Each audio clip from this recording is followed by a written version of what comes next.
নির্বাচনের 6.5 মাস পর গণভোট হয়েছে আমাদের বাংলাদেশে 1991 সালে।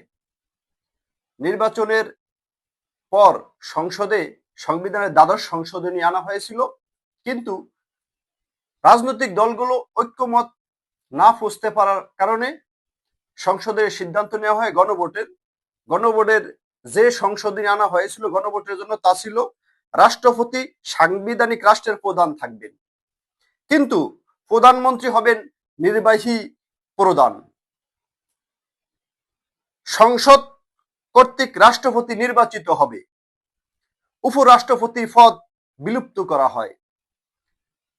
রাষ্ট্রপতি শাসিত সরকার ছিল, সেখান থেকে নির্বাহী প্রধানমন্ত্রী হবেন সংসদ প্রধান এবং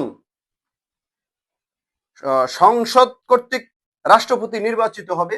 আগে ভোটের মাধ্যমে রাষ্ট্রপতি নির্বাচিত হইতো, ওই গণভোটের বিধান রাখা হয়েছিল যে সংসদ সদস্যরা রাষ্ট্রপতি নির্বাচন করবেন এবং আগে উপরাষ্ট্রপতি একটা পদ ছিল, ওই পদটা বিলুপ্ত হবে।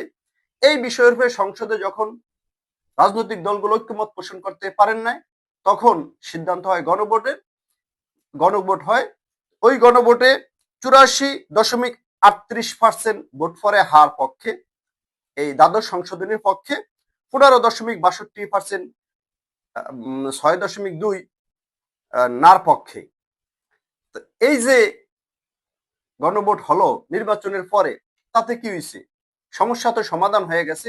ওই সংশোধনীতে, ওই গণভোটের উপরেই তো দেশ চলতেছে, রাষ্ট্র চলতেছে, সমাজ চলতেছে, শাসন ব্যবস্থা চলতেছে। নির্বাচিত সরকারের অধীনে গণভোট হলে যে ওই গণভোট গ্রহণযোগ্য হয় না, বিষয়টা তো এরকম না। পরবর্তীতে তো ওইটা নিয়ে কোনো রাজনৈতিক দলই কোনো মতনৈক্য করেন নাই, কোনো দ্বিমত পোষণ করেন নাই, সমালোচনা করেন নাই। গণভোটের সিদ্ধান্ত সরকারের, নির্বাচিত সরকারের অধীনে গণভোট হয়েছে, সব দল মেনে নিয়েছে।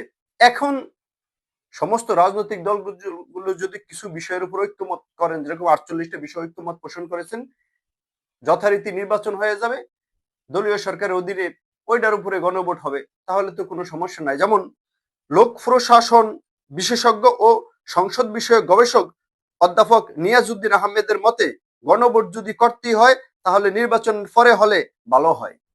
এই যে সংসদ বিষয়ক গবেষক অধ্যাপক নিয়াজউদ্দিন আহমেদ, তার মতে গণভোট নির্বাচনের পরে হলে ভালো হয়। ডক্টর নিজামুদ্দিন বলেন, অধিকাংশ দেশেই নির্বাচনের দিন গণভোট হয়, অধিকাংশ দেশে নির্বাচনের দিন গণভোট হয়, কোনো সমস্যা নেই। যেমন আমাদের দেশে চেয়ারম্যানই